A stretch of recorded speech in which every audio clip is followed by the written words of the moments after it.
101वें संविधान संशोधन से शुरू हुआ ये सफर अब नेक्स्ट जेन कर सुधारों यानी जीएसटी 2.0 तक पहुंच गया है जी। और ये चर्चा केवल कुछ टैक्स दरों के कम या ज्यादा होने के बारे में नहीं है जो 1 जुलाई 2017 को रखी गई थी। हाँ, जब 101वां संविधान संशोधन लागू हुआ था। बिल्कुल, और अनुच्छेद 279A ने जन्म लिया।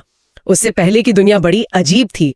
मतलब अगर कोई सामान फैक्ट्री में बनता तो उस पर सेंट्रल एक्साइज ड्यूटी लगती, फिर वो सामान जब बाजार में बिकने आता तो राज्य सरकार अपना वैट लगाती, और अगर उसमें कोई सर्विस या सेवा जुड़ी है तो सर्विस टैक्स अलग से। और अगर वो सामान किसी दूसरे राज्य की सीमा में जा रहा है तो चुंगी या एंट्री टैक्स। मतलब टैक्स की कोई कमी नहीं थी। एकदम सही। इस पूरी पुरानी व्यवस्था की सबसे बड़ी बीमारी थी कैस्केडिंग इफेक्ट, जिसे आम भाषा में कर पर कर लगना कहते हैं। इसे एक उदाहरण से समझते हैं। मान लीजिए एक साबुन फैक्ट्री से 100 रुपए में निकला और उस पे 10 रुपए एक्साइज ड्यूटी लगी, तो कीमत हो गई 110 रुपए। ठीक है। अब जब थोक व्यापारी इसे आगे बेचता और उस पर राज्य का टैक्स लगता, तो वो टैक्स सिर्फ उस मूल 100 रुपए पर नहीं बल्कि उस 110 रुपए पर लगता था। अरे बाप रे। यानी जो 10 रुपए टैक्स के रूप में पहले ही दिए जा चुके हैं, उपभोक्ता उस टैक्स के ऊपर भी टैक्स दे रहा होता था। बिल्कुल। अंतिम खरीदार तक पहुंचते पहुंचते उस साबुन की कीमत सिर्फ इस बेतुके गणित की वजह से बहुत ज्यादा हो जाती थी। जीएसटी 1.0 ने जिस सबसे पहली चीज पर प्रहार किया वो यही कैस्केडिंग इफेक्ट था। मतलब उसने पुराने सभी करों को निगल लिया और एक पारदर्शी चेन बनाई। ये तो कुछ वैसा ही है जैसे हाईवे पर सफर करना। हाँ बिल्कुल। पुराने सिस्टम में हर 10 किलोमीटर पर एक नया टोल नाका होता था, जहां गाड़ी रोककर अलग अलग पर्चियां कटवानी पड़ती थी। जीएसटी आने का मतलब था कि पूरे देश के व्यापार के लिए एक ही फास्टैग जारी कर दिया गया। बहुत ही सटीक उदाहरण है ये, है ना।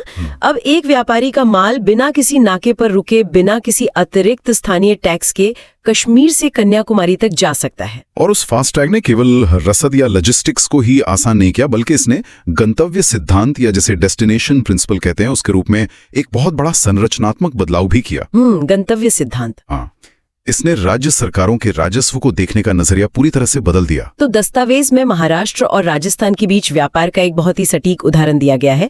मान लीजिए कोई इलेक्ट्रॉनिक उपकरण महाराष्ट्र की एक फैक्ट्री में बनकर तैयार होता है, ठीक है, लेकिन उसका असल खरीदार जो उसका उपयोग करने वाला है वो राजस्थान में बैठा है।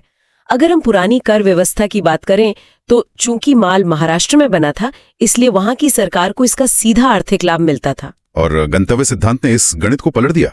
इस सिद्धांत का मूल तर्क यह है कि कर उस राज्य को मिलना चाहिए जहां वस्तु का वास्तव में उपभोग हो रहा है। अच्छा। इसलिए यदि उस इलेक्ट्रॉनिक उपकरण पर मान लीजिए 18% आईजीएसटी लगता है, तो वो पूरा पैसा महाराष्ट्र को नहीं मिलेगा। उस 18% में से 9% राजस्व सीधे केंद्र सरकार के खाते में जाएगा और बचा हुआ 9% महाराष्ट्र को नहीं बल्कि राजस्थान को हस्तांतरित किया जाएगा, क्योंकि असली उपभोक्ता वहां है। ये तो उत्पादन करने वाले राज्यों की बजाय उपभोग करने वाले राज्यों को सशक्त बनाने का एक बड़ा कदम था। बिल्कुल। पर अब जब पूरे देश का एक ही फास्टैग बन गया है और गंतव्य सिद्धांत लागू हो गया है, तो एक बहुत ही स्वाभाविक सा सवाल खड़ा होता है। भारत राज्यों का एक संघ है, अलग अलग सरकारें हैं, अलग अलग राजनीतिक दल हैं।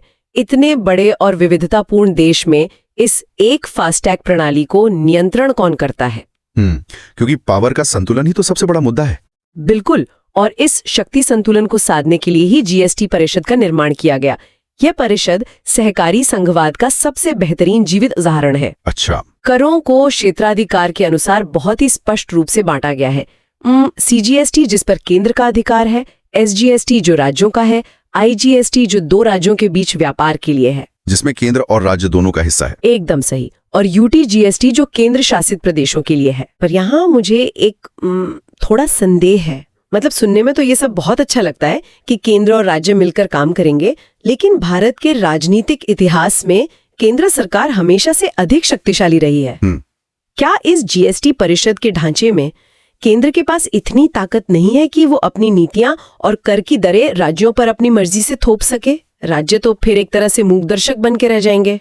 अगर हम इसे व्यापक परिप्रेक्ष्य से जोड़ें तो इस ढांचे के पीछे का जो गणित है वो इस तरह की किसी भी एकाधिकारवादी स्थिति को असंभव बना देता है। वो कैसे?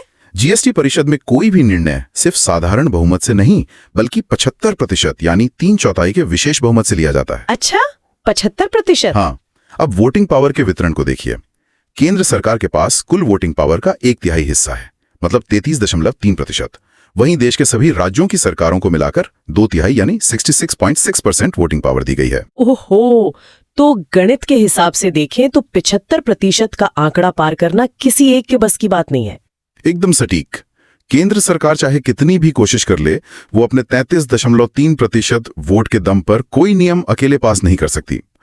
उसे राज्यों के समर्थन की आवश्यकता होगी ही। हाँ बिल्कुल।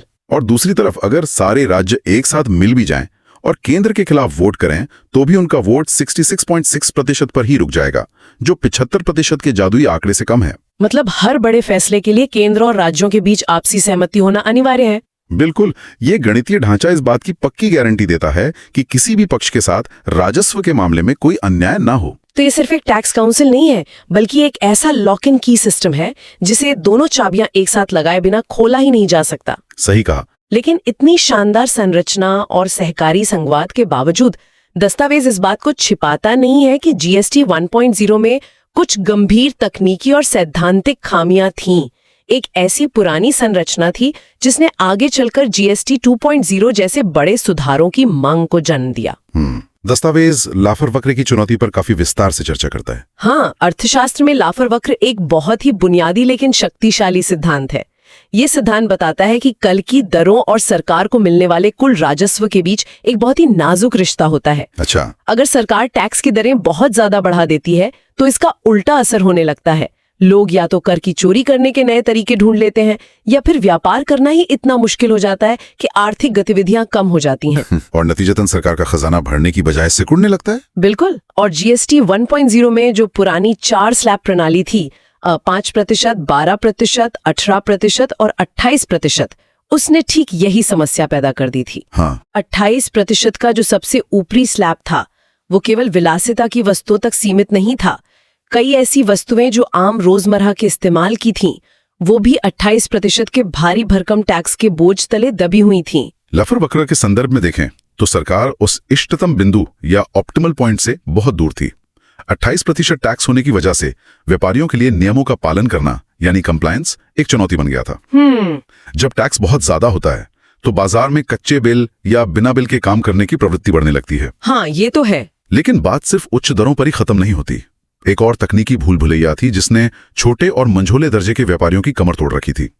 इस तकनीकी समस्या को विलोमित शुल्क संरचना या इन्वर्टेड ड्यूटी स्ट्रक्चर कहा गया। यहाँ बात सच में बहुत दिलचस्प हो जाती है, क्योंकि ये इन्वर्टेड ड्यूटी स्ट्रक्चर सच में हैरान करने वाला विषय है। मतलब आमतौर पर हम सोचते हैं कि कच्चे माल पर टैक्स कम होना चाहिए और जब उससे कोई महंगी चीज बनकर तैयार हो तो उस अंतिम उत्पाद पर टैक्स ज्यादा होना चाहिए। बिल्कुल, लॉजिक तो यही कहता है। लेकिन यहाँ तो गंगा उल्टी बह रही थी।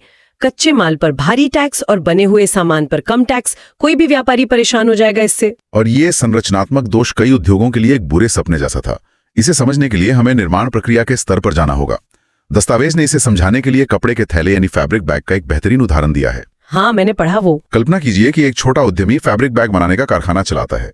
उसे बैग बनाने के लिए बाजार से कच्चे माल के रूप में फैब्रिक का पूरा रोल खरीदना पड़ता है। ठीक है। जब वो ये रोल खरीदता है तो उसे उस पर 12% की दर से जीएसटी चुकाना होता है। उसने अपना पैसा सरकार को दे दिया। अब वो उस कपड़े से बैग बनाता है और जब उसे बाजार में बेचने जाता है तो कानून कहता है कि इस तैयार फैब्रिक बैग पर केवल 5% ही टैक्स लगेगा। और यहीं पर उस छोटे उद्यमी की आर्थिक मौत की घंटी बजने लगती है। बिल्कुल। मतलब जब उसने कच्चा माल खरीदा तो उसने 12% टैक्स के रूप में अपनी पूंजी लगाई, लेकिन जब उसने माल बेचा तो ग्राहक से उसे केवल 5% टैक्स वापस मिला। सही। जो बीच का 7% का अंतर है वो पैसा हवा में गायब नहीं हुआ, बल्कि वो सरकार के डिजिटल लेजर में अनयूटिलाइज्ड आईटीसी यानी बिना उपयोग किए गए इनपुट टैक्स क्रेडिट के रूप में लॉक हो गया। और ये कोई छोटी बात नहीं है। अगर किसी व्यापारी का प्रॉफिट मार्जिन ही 10% हो और उसका 7% पैसा सरकार के पास किसी डिजिटल खाते में ब्लॉक हो जाए तो वो अपना घर कैसे चलाएगा? बिल्कुल नहीं चला पाएगा। उस अटके हुए पैसे से वो न तो अपने मजदूरों की दिहाड़ी दे सकता है, न बैंक की किस्त चुका सकता है और न ही अगली साइकिल के लिए नया कच्चा माल खरीद सकता है। उसकी कार्यशील पूंजी या वर्किंग कैपिटल तो पूरी तरह से अवरुद्ध हो गई। एकदम सही। और इसी अटकी हुई पूंजी, 4 स्लैब की उलझनों और लाफर वक्र की चेतावनियों ने अर्थव्यवस्था के एक बड़े हिस्से को पंगु बना दिया था। नीति निर्माताओं को यह स्पष्ट हो गया था कि अब सिर्फ छोटे मोटे बदलावों से काम नहीं चलेगा, बल्कि पूरे सिस्टम की ओवरहॉलिंग करनी होगी। और इसी पृष्ठभूमि में सितंबर 2025 में 56वीं जीएसटी परिषद की बैठक हुई, जिसने जीएसटी 2.0 का एक नया ब्लूप्रिंट देश के सामने रखा।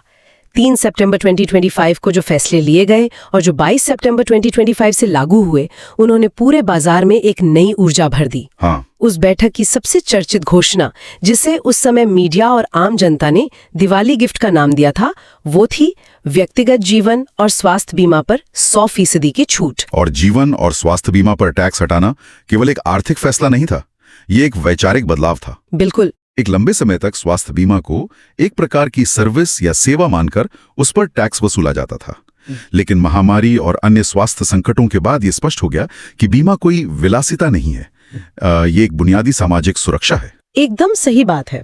इस पर 100% छूट देकर व्यवस्था ने यह स्वीकार किया कि आम नागरिक को अपना भविष्य सुरक्षित करने के लिए सरकार को टैक्स नहीं देना चाहिए। और इसके बाद जो सबसे बड़ा ढांचागत बदलाव हुआ वो था मैट्रिक्स ट्रांसफॉर्मेशन।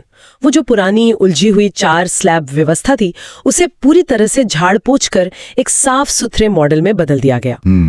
12% और 28% के अधिकांश उत्पादों को वहां से निकालकर व्यवस्था को मुख्य रूप से 5% और 18% के 2 बड़े स्लैब में समेट दिया गया। ये मैट्रिक्स ट्रांसफॉर्मेशन व्यापार की जटिलता को खत्म करने का सबसे बड़ा कदम था। 5% का स्लैब अब मुख्य रूप से आम आदमी की आवश्यकता वस्तुओं के लिए है, जैसे कि रोजमर्रा के इस्तेमाल का साबुन, खाने पीने की चीजें जैसे मक्खन या घी, और यहां तक कि किसानों के उपयोग में आने वाले ट्रैक्टर भी इसी 5% की श्रेणी में रखे गए। इसका मुख्य उद्देश्य समाज के निचले और मध्यम वर्ग की जेब पर पड़ने वाले बोझ को हल्का करना था। और जो 18% का स्लैब है, उसने मानक या स्टैंडर्ड स्लैब का रूप ले लिया। इसमें छोटी कारें, घर में लगने वाले एसी और टीवी तो शामिल हैं ही, लेकिन सबसे ध्यान खींचने वाला फैसला सीमेंट को लेकर था। सीमेंट जो पहले 28% की सबसे महंगी श्रेणी में आता था, उसे वहां से निकालकर 18% के स्लैब में ला दिया गया। इसका असर तो जमीन पर बहुत गहरा होना चाहिए। अरे, सीमेंट का 28% से 18% पर आना पूरे रियल एस्टेट और इंफ्रास्ट्रक्चर सेक्टर के लिए एक गेम चेंजर साबित हुआ। अच्छा? घर बनाने में सीमेंट की लागत बहुत बड़ी होती है। जब इस पर सीधा 10% टैक्स कम हुआ तो कंस्ट्रक्शन की कुल लागत में भारी गिरावट आई। इससे न केवल आम आदमी के लिए अपना घर बनाना सस्ता हुआ, बल्कि रुकी हुई रियल एस्टेट परियोजनाओं ने फिर से जान आ गई, जिससे लाखों नए रोजगार पैदा हुए। कमाल है। लेकिन यहाँ ये ध्यान रखना भी जरूरी है कि इस सरलीकरण का अर्थ ये नहीं था कि सरकार ने उच्च करों से पूरी तरह तौबा कर ली। एक नया 40% का स्लैब भी विशेष रूप से तैयार किया गया। 40% का स्लैब, यानी ये उन चीजों के लिए है जो आम आदमी की पहुंच से बहुत दूर है। बिल्कुल। दस्तावेज बताता है कि हाई एंड लग्जरी कारें, करोड़ों की यॉट्स, निजी विमान और इसके अलावा कैफीन युक्त भारी पेय पदार्थ, सट्टेबाजी और कसिनो जैसी चीजों, जिन्हें सिन गुड्स भी कहा जाता है, उनको इस 40% वाले ब्रैकेट में रखा गया है। तो इस सब का असल मतलब क्या है? अर्थव्यवस्था पर क्या असर होगा? इसका परिणाम बेहद संतुलित है। एक तरफ 5% और 18% में आवश्यक और मानक वस्तुओं के आने से रसद और उत्पादन की लागत कम हो जाती है। जब माल सस्ता होता है तो मध्यम वर्ग की क्रय शक्ति यानी खरीदने की क्षमता में इजाफा होता है। मांग बढ़ती है तो कारखाने ज्यादा माल बनाते हैं। लॉजिकल है। दूसरी तरफ वो 40% का स्लैब यह सुनिश्चित करता है कि समाज का वो विशिष्ट वर्ग जो विलासिता का उपभोग करने में सक्षम है, वो राष्ट्र निर्माण के इस खजाने में अधिक राजस्व का योगदान करे। तो ये लाफर वक्र की चुनौतियों का एकदम सटीक समाधान था। आम आदमी को राहत और सक्षम वर्ग से अधिक योगदान। बिल्कुल सही। अच्छा, टैक्स की दरें तो युक्ति संगत हो गई, लेकिन वो जो फैब्रिक बैग बनाने वाला छोटा उद्यमी था, जिसका 7% पैसा इन्वर्टेड ड्यूटी स्ट्रक्चर में सरकार के पास फंसा हुआ था, उसका क्या हुआ? क्या उन व्यापारियों के लिए कोई व्यावहारिक समाधान निकाला गया या वो पैसा फाइलों में ही दबा रह गया? यहीं पर सिस्टम के सबसे बड़े डिजिटल अपग्रेड ने अपना कमाल दिखाया। 1 अक्टूबर 2025 से जो जीएसटी 2.0 के अपडेट्स लागू हुए, उन्होंने रिफंड के पूरे तंत्र को ही पलट कर रख दिया। अच्छा। पहले रिफंड के लिए व्यापारियों को कागजी सबूत देने पड़ते थे, महीनों तक फाइलों का इंतजार करना पड़ता था। हाँ, और नए नियमों के तहत अब RFD-01 फॉर्म के जरिए सब कुछ बदल गया है। दस्तावेज में लिखा है कि इन्वर्टेड ड्यूटी स्ट्रक्चर के मामलों में अब 90% अनंतिम रिफंड या प्रोविजनल रिफंड तुरंत स्वीकृत कर दिया जाएगा। एकदम। कोई इंतजार नहीं, किसी बाबू के हस्ताक्षर की जरूरत नहीं, और पैसा सीधा व्यापारी के बैंक खाते में जमा। ये कदम व्यापार जगत में संजीवनी की तरह काम कर गया। जब 90% रिफंड तुरंत बैंक में आने लगा, तो बाजार में जो तरलता या लिक्विडिटी सूख गई थी, वो वापस लौट आई। व्यवसायों को अपना ही पैसा वापस पाने के लिए जो जद्दोजहद करनी पड़ती थी, वो खत्म हो गई। अब व्यापारी उस पैसे का इस्तेमाल नई मशीनें लगाने या व्यापार का विस्तार करने में कर सकते हैं, और इसके साथ ही इनपुट टैक्स क्रेडिट, जिसे आईटीसी कहते हैं, उसके सेटलमेंट के नियमों को भी इस तरह से कोड कर दिया गया कि कोई भी भ्रम की स्थिति न रहे। बिल्कुल। ये आईटीसी ऑफसेट वास्तुकला बहुत ही रोचक है। नियम ये कहते हैं कि अगर किसी व्यापारी के पास आईजीएसटी का क्रेडिट मौजूद है तो वो सबसे पहले उस क्रेडिट का इस्तेमाल अपना आईजीएसटी चुकाने में ही करेगा। हाँ। अगर उसके बाद भी कुछ बैलेंस बचता है तभी वो अपनी मर्जी से उसे सीजीएसटी या एसजीएसटी चुकाने के लिए उपयोग कर सकता है। सही है। इसे अगर हम रोजमर्रा के जीवन से जोड़कर देखें तो ये ऐसा है जैसे आईजीएसटी किसी यूनिवर्सल गिफ्ट कार्ड की तरह है। उस गिफ्ट कार्ड को आप कहीं भी इस्तेमाल कर सकते हैं, लेकिन जो सीजीएसटी और एसजीएसटी हैं वे दो अलग अलग दुकानों के डिस्काउंट कूपन की तरह हैं। बहुत बढ़िया उदाहरण है। मतलब आप एक दुकान के डिस्काउंट कूपन को दूसरी दुकान में इस्तेमाल नहीं कर सकते। इनके बीच क्रॉस यूटिलाइजेशन पर सख्त पाबंदी है। और ये एक महत्वपूर्ण सवाल खड़ा करता है कि आखिर ये पाबंदी क्यों है। ये कोई तकनीकी अड़चन नहीं है, बल्कि एक सोची समझी रणनीति है। अच्छा। क्रॉस यूटिलाइजेशन को रोकने का मुख्य कारण ये सुनिश्चित करना है कि केंद्र और राज्य सरकारों के बीच पैसे के लेन देन को लेकर कभी कोई विवाद न हो। समझ गई। अगर राज्य का पैसा केंद्र के खाते में या केंद्र का पैसा राज्य के खाते में मिक्स होने लगे तो हर महीने एक नया वित्तीय संकट खड़ा हो जाएगा। ये स्पष्ट पदानुक्रम या हायरार्की ये तय करती है कि राज्य का राजस्व राज्य के खजाने में जाए और केंद्र का केंद्र के खजाने में। ये एक अत्यंत स्वच्छ और विवाद रहित अकाउंटिंग प्रणाली है। तो अगर हम इन सारी कड़ियों को जोड़ें, जीएसटी परिषद के गणित से लेकर लॉफर वक्र के सुधार, मैट्रिक्स ट्रांसफॉर्मेशन और रिफंड तंत्र तक, तो इस पूरे विश्लेषण का जो महासंश्लेषण सामने आता है वो ये है कि इंडियाज गोल्डन जीएसटी ब्लूप्रिंट सिर्फ एक कर संहिता नहीं है। बिल्कुल नहीं। ये विकसित भारत 2047 का वो संरचनात्मक आधार है जिसके ऊपर आने वाले दशकों की आर्थिक इमारत खड़ी होने वाली है। ये बिल्कुल स्पष्ट है। जीएसटी 2.0 अब महज एक टैक्स वसूलने का जरिया नहीं रहा। ये एक आधुनिक, प्रतिस्पर्धी और वैश्विक भारतीय अर्थव्यवस्था का डिजिटल और विधिक आधार बन चुका है। इसने न केवल करों के उस पुराने जाल को काटा है, बल्कि व्यापार करने के तरीके में एक ऐसा अनुशासन ला दिया है जो पहले कभी नहीं था। और इसके परिणाम आंकड़ों में साफ दिखाई देते हैं। आज देश में 1.51 करोड़ पंजीकृत करदाता है, लेकिन जो आंकड़ा सबसे ज्यादा चौंकाता है वो ये है कि 95% फाइलिंग अब पूरी तरह से ऑनलाइन हो रही है। सच में ये बहुत बड़ा नंबर है। ये अर्थव्यवस्था के औपचारिकीकरण या फॉर्मलाइजेशन का एक ऐसा अभूतपूर्व स्तर है जिसे देखकर दुनिया भर के अर्थशास्त्री हैरान हैं।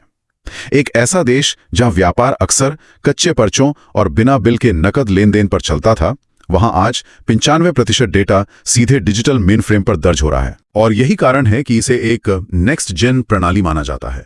जब हर एक चालान, हर एक ई-वे बिल रियल टाइम में जनरेट होता है तो कर की चोरी लगभग असंभव हो जाती है। बिल्कुल। और जो लोग ईमानदारी से अपना व्यापार करना चाहते हैं उनके लिए रास्ते पूरी तरह से साफ हो जाते हैं। जब नीतियां इतनी स्पष्ट हों और तकनीक उनका इतनी मजबूती से समर्थन करे तो पूरी अर्थव्यवस्था स्वाभाविक रूप से एक नई ऊंचाई की तरफ बढ़ने लगती है। आज के इस पूरी चर्चा से ये स्पष्ट हो गया है कि कैसे पुरानी उलझनों को सुलझाया गया है, 4 स्लैब की जटिलता को 2 स्लैब की सरलता में बदला गया है, और कैसे महीनों लटकने वाले रिफंड अब 90% ऑटोमेशन के साथ तुरंत बैंक खातों में पहुंच रहे हैं। हाँ। लेकिन ये सब देखने के बाद भविष्य को लेकर एक बहुत ही दिलचस्प विचार मन में आता है। वो क्या? एक समय था जब कर का मतलब ही फाइलों में धूल फांकना होता था। फिर हम डिजिटल फाइलिंग के युग में आए। आज मशीनें तुरंत रिफंड प्रोसेस कर रही हैं। तो इस डिजिटल ब्लूप्रिंट और आर्टिफिशियल इंटेलिजेंस की जो बेतहाशा गति हम आज देख रहे हैं, उसे देखते हुए क्या भविष्य में एक ऐसा समय भी आ सकता है जब व्यापारियों को कोई टैक्स रिटर्न फाइल ही न करना पड़े? बहुत ही गहरा सवाल है ये। क्या ऐसा हो सकता है कि सारा सिस्टम हर एक ट्रांजैक्शन को रियल टाइम में खुद ब खुद पढ़ ले, एआई अपने आप सारा हिसाब कर ले और देश का ये पूरा कर ढांचा आम इंसान की नजरों से पूरी तरह से अदृश्य हो जाए? ये तो वाकई सोचने वाली बात है ना? ये एक ऐसा सवाल है जो भविष्य के आर्थिक स्वरूप को सोचने पर मजबूर करता है। तो जो लोग हमें सुन रहे हैं वो इस पर जरूर विचार करें। आज के इस विशेष गहन विश्लेषण में हमारे साथ गहराई तक जाने के लिए आप सभी का धन्यवाद। द डीप डाइव में आगे भी हम ऐसे ही अहम दस्तावेजों और उनकी जटिलताओं की तह तक जाते रहेंगे। अगर आपको हमारा ये वीडियो पसंद आया हो तो चैनल को सब्सक्राइब करें और आपको किसी और टॉपिक पर वीडियो चाहिए तो कमेंट करिए।